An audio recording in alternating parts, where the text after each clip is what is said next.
Welcome, Mr. David Stern. Welcome to our studio. Thank you.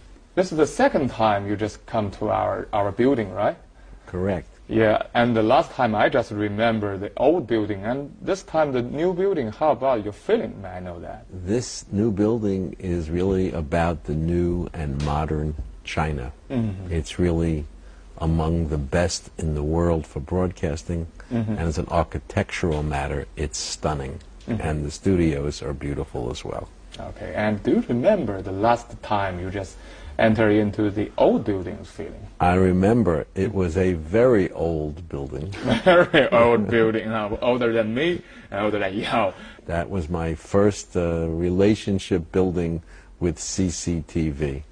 I wasn't sure about CCTV, and CCTV was not sure about me. But we've come a long way, and now our relationship is as good a partnership as there is in all of broadcasting.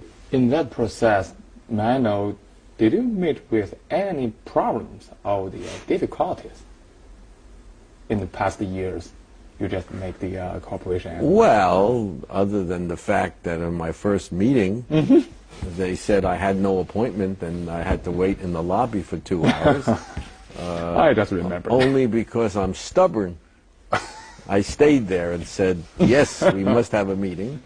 And Mr. Lee, the head of sport, came down, took me up to his office, and I must tell you, it had nothing to do with anything like the current office. It was full of stacks of videos. You know, there was no digital, no DVDs, no anything. Yeah. And it would go squeezing through in a small little room and a tiny desk.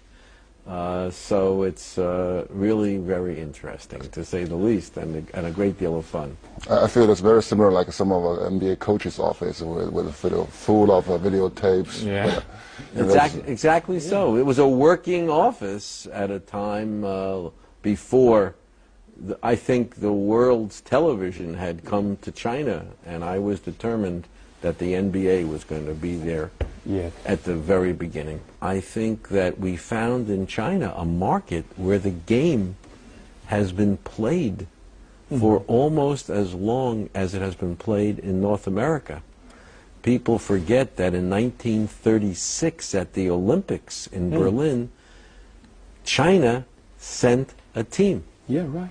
So to me, this was a basketball country, and a few people remember, but in 1984, I met the president of the Chinese Basketball Federation in Springfield, Massachusetts, and in '85, we entertained the Chinese national team at a time when the relationship between the NBA and China was not, between the U.S. and China, right, was not so good.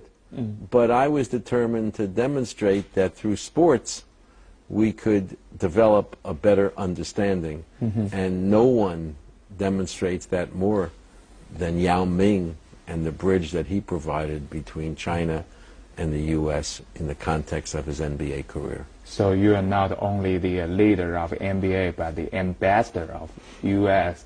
basketball. Well, to some degree, I think that man is the ambassador of basketball.